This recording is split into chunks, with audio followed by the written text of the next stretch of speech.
My name is Steve, and I'll be your safari guide and driver. And after we get over the Bronx River, we will be transported to Asia, as if by magic. You hear that? We're on our way to Asia. China, to India, Cambodia, to Nepal, and more. Oh. So, for your safety, please remain seated at all times, with your hands and feet inside the car. Here at the Bronx Zoo, we are the headquarters of the Wildlife Conservation Society, the WCS. We have scientists in the field and zookeepers here at home, protecting animals all over the world.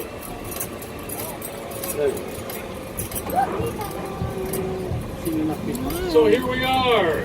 We have magically traveled 7,000 miles and landed in Asia.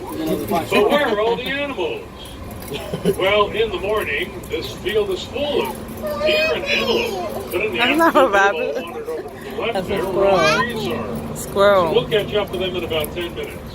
In the meantime, let's hear from our deer expert. Hi, my name is Michelle. I'm part of the Wild Asia Keeper team. We call this area Kanha Meadow, where we care for about 40 Barasingha deer, 15 axis deer, 10 blackbuck, and a pair of muntjac. We start our day by checking on all the animals, making sure they are healthy, behaving normally, and safe. Sometimes, fawns and calves are born overnight. Newborns are given a neonatal exam, which includes weighing, vaccination, and tagging for identification purposes. While the animals are in the meadow, we prepare their nighttime holding areas so that they have a safe and clean place to spend the night. Well, we all know that an animal that is extinct no longer exists, like dinosaurs or dodo birds. The animal we're going to see now was actually extinct in nature. That means you could only find them in zoos. Oh, wow. It's called the Mongolian wild horse, also called Mosquitoes.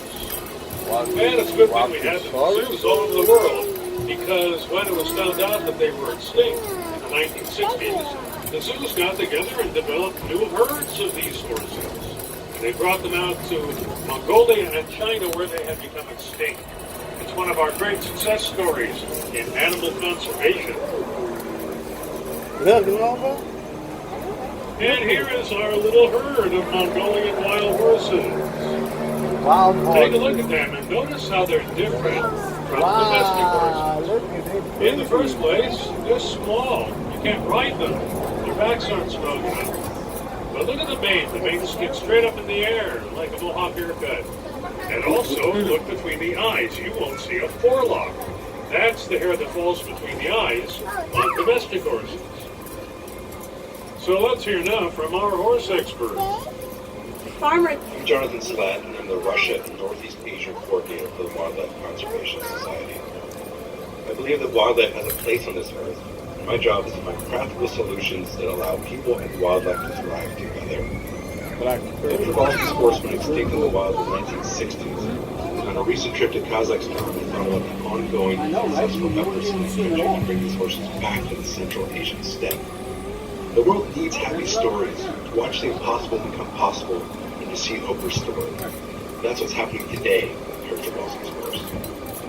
We got our first Przewalski's horses way back in 1902. And ever since then, we've had over 50 babies born here.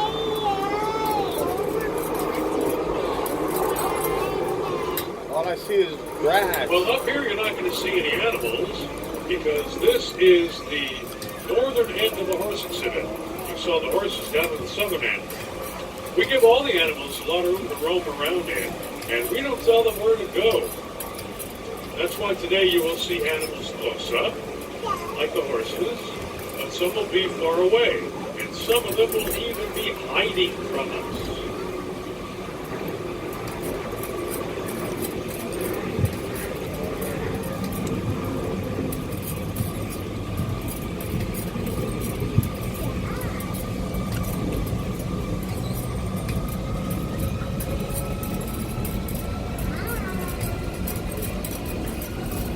Sit up, sit up.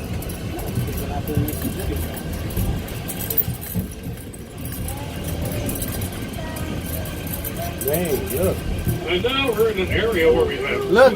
vulnerable and endangered species. No. First one you see now is the brown antler deer. They get the didn't see name those, from right? the males who have antlers that are shaped like eyebrows. But you're not going to see any antlers or eyebrows or males today. It's ladies' day out for the brown antler deer. And further along we have our gaur, also known as the Indian bison. Ooh. And I don't see any. Oh, wait a minute. They're way, way over there on the other end. Gaur are the largest wild cattle in the world. The male's going over 2,000 pounds. That's the size of a small car. They can be 6 feet tall and 10 feet long. All the way over there. male See gaur, it? and where you see the horns, Oh, they the can brown climb up was just all the about way over anything. there. The brown. Even a tiger. What Oh, endangers them is humans taking over their habitat. Now they're the See gaur over way there? over there. They're on the edge of See the it? ridge. And They're huge. You most don't of see them, it I over think, there? are on the other side of the ridge. You're gonna And see that over means there. Oh, we're now going I to get a see. really close-up view of that as we go around this great big bend here. That's it right there, swinging his In the tail. You see meantime, it? Huge. you're going to be hearing noise coming from the concrete jungle rather than the Asian one. Sometimes we forget that the beautiful Bronx Zoo is right in the middle of New York City. And the noise you hear behind us now is traffic on the Bronx River Parkway. And we're already moving faster than they are. Of course.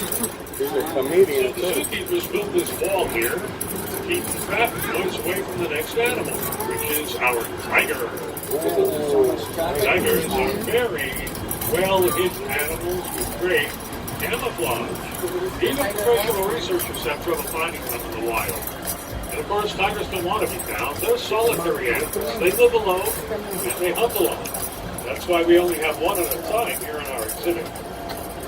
So we're going to slow down now as we look for the tiger. And everyone will Oh, look at the seated. Look at him. We didn't see him last time, but there he Okay, is. there he is. He's right in front of us. Wow. This look at is him. Anakin. He's a Wow. solitary tiger. He Gorgeous. weighs 500 pounds. And he's 8 years old. Anakin, get out from under the monorail track. There you go. Look. Wow. Sit down, please. Thank you. Down, yeah. Gorgeous. Anakin, of course, doesn't have to hunt for a living. But tigers who hunt will go after a large variety of prey animals. Their favorites are wild boar and huge he is. medium-sized deer. Sit down and back, please. Thank you. And they will sit down after making a kill and eat up to 40 pounds of meat at one time, which is the equivalent of 160 quarter-pounders. After a meal like that, a tiger won't eat for days. You know, tigers are highly endangered. Only about 3,000 left in the wild today. So here at the zoo, we take part in tiger conservation initiatives. Oh, well, I told you we'd see some gaur on the ridge. And here's one. Oh. And here look, are look, a no, bunch but more. Look at these animals. Look at the horns. You can see why a tiger will leave them alone. Wow. Well, I told you at the beginning we'd see the animals that were not in the first exhibit out here under the trees. And here they are. That big group of big guys Look at Bambi. is our herd of deer. Look at the antlers on the males. How big they Wow, are. look at those And how they branch out like a candelabra. And down here, you're going to see some of our black buck antelope, the ones with the white bellies. And look at the horns on that male. Wow, look at his horn. It's turning, it's turning. Notice how the horns Nice. stick straight out, like just a one piece sticking out, and how they differ from the Barasingid deer antlers that branch out like a candelabra. Horns versus antlers. Okay, now we're coming up to a clump of bamboo where we have our babarusa. Babarusa means pig deer in the Malay language. They're from Indonesia. And in the first exhibit, we have a male, but he's kind of underneath the tracks, so he's going to be kind of invisible. And he's the one that has the tusks that remind people of the antlers on deer. In the second exhibit, I'm looking for a female. I can't find her either. She's hiding from us.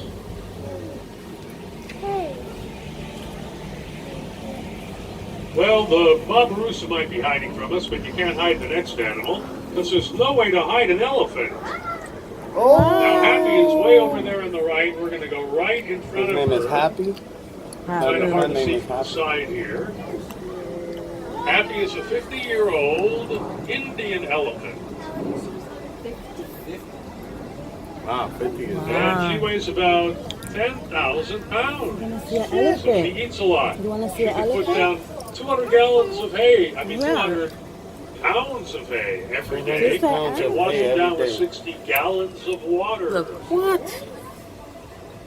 You're gonna see it right You now. drink 60 gallons of Now, water. what's she doing with her trunk? It looks like she's Look. picking up some Look, look, grass Nova. with her Look trunk. at the elephant. She's got grass on her back, you may Look, notice. Nova. That's because she throws Wow, grass, see the hay, elephant? and all Say kinds hi. of stuff all over her back and belly to keep the insects out. Wow. She can do a lot with that trunk. She can pick up a raw egg without breaking the shell. She can even pull down a tree with her trunk. She has over 40,000 muscles in it. That's more than we have in our whole body. 40,000 muscles. She's 10,000 also pounds. very pampered. She gets baths and pedicures.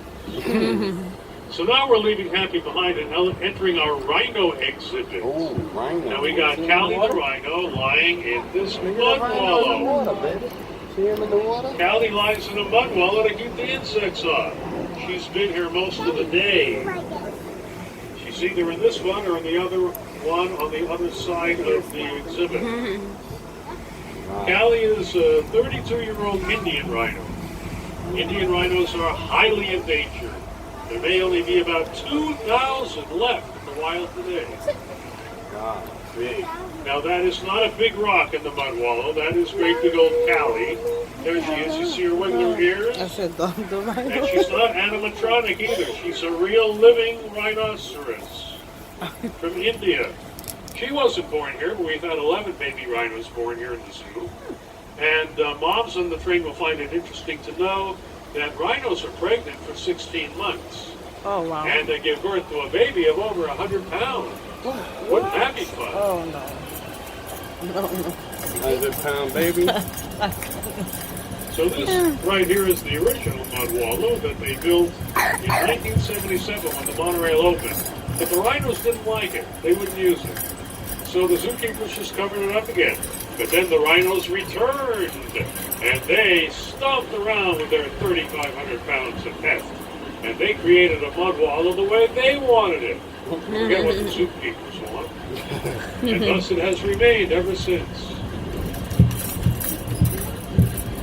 Well, we protect animals like the rhinos and the tigers and other endangered species by participating in a cooperative zoo management program.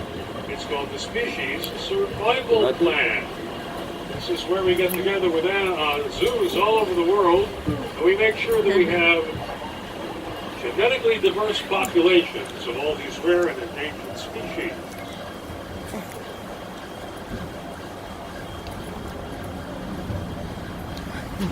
Now we're entering an exhibit where we have 4 species of deer and 1 species of antelope. And there's one little lone deer lying down there. That's a Formosan Sika deer. The big ones that we're passing are sambar deer. They're the biggest deer in southern Asia. The males can weigh over 600 pounds and be 5 feet tall at the shoulder. Look at the antlers of these deer. About 4 months ago, they had antlers that were even bigger than this.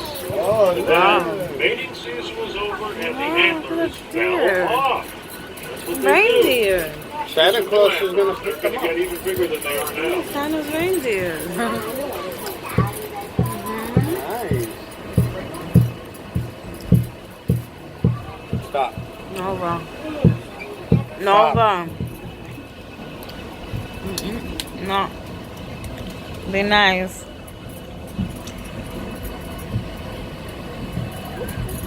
Ooh, nice. Now up here you're going to see some trees with their trunks wrapped in wire mesh. That's because when the deer and the antelope play, they like to rub their horns and antlers against the trees. That can rub off the bark. If they rub the bark off all the way around the tree will die. So we protect our trees against the deer and the antelope playing.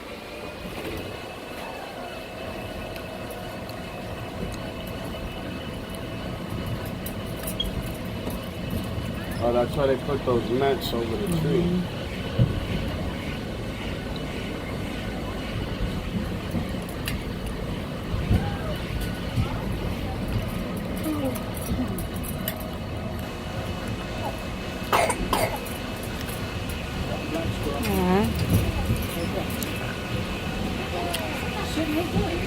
And now we're crossing over a double fence, and this is where we have our Chinese tufted deer. There are two up there by the fence, and usually I go by here and somebody says, "Look at the baby deer," but they're not babies, they're full grown. These deer never get to be more than 40 pounds. Most of the dogs I know are bigger than that. So Chinese tufted deer are very much like the white-tailed deer here that we have in New York State. They have white tails and rumps. That's really important for deer communication, because when the deer are alarmed, they will raise their tail and show all that white, and that says danger to all the other deer. Also, if a mother deer is running away from a predator, a baby deer doesn't know what a predator is, but he knows that when mom raises the tail and shows all that white, it means follow mom.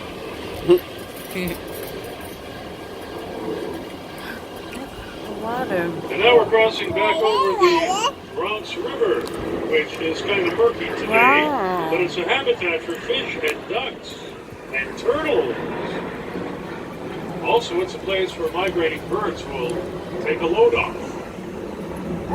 Yeah, we know what you mean by take a load off. And now we are in a rocky area where we have our mountain goats. We have two species, Himalayan tar and Markhor. And look on top of this rock, and you will see our male look how Markhor, nice. alpha male Markhor. His name is Herb. Herb looks nice. You see over a dozen babies born here in the past 3 months. Herb is the father of every one of them. Wow. That's what you get when you're alpha male. Wow. He's the father of all these kids? And the animals with the not curly horns, the very straight horns, with a little darker coat, are Himalayan tar. We only have female tars here, no males. All this rock is Manhattan schist. This is what the skyscrapers are built on. We have a vein of Manhattan schist running through the Bronx, right under the Wow. zoo. This is just one outcropping, and you'll see several outcroppings around the zoo. Where he said this right here? This is what they build skyscrapers. And now we all have to be very quiet, because the next animal is asleep. He's nocturnal. Oh, wait a minute, he's not asleep, he woke up. But don't make any noise, or you'll scare him out of the tree. This is Linus. Linus is a 5-year-old red panda. Red pandas live in Nepal and China, and in Nepal they're called hun-ho, which means fire fox. But Linus isn't related to foxes. He's not even related to the giant panda, even though he eats bamboo. Linus is really related to skunks and weasels. He was cute. So remember, the Bronx Zoo is part of the Wildlife Conservation Society, WCS. We have 5 parks in New York City. We have the Bronx Zoo where you are right now, and the Central Park Zoo in Manhattan, Queens Zoo in Queens, the Prospect Park Zoo in Brooklyn, and the New York Aquarium out in Coney Island. There's also a Staten Island Zoo, but they're not affiliated with us. I just wanted you to know that no matter which borough you are in, there is a zoo to go to. And the WCS has scientists in the field at over 300 locations in more than 60 countries.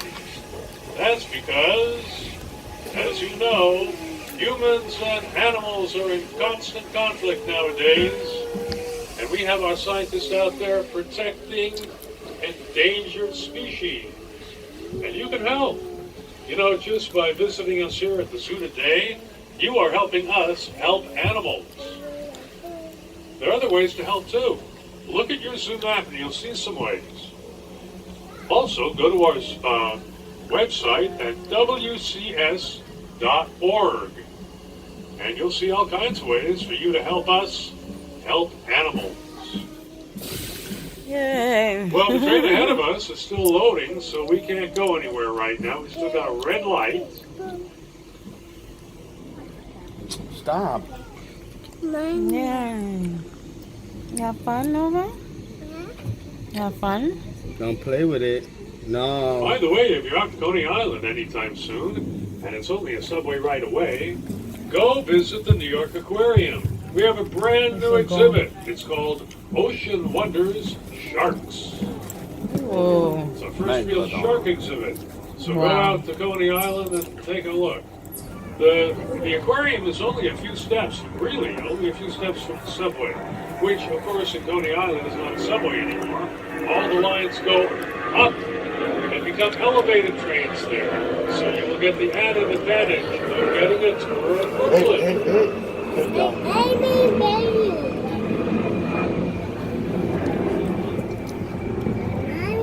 Yep. Stay. Hey, Nova. Bye.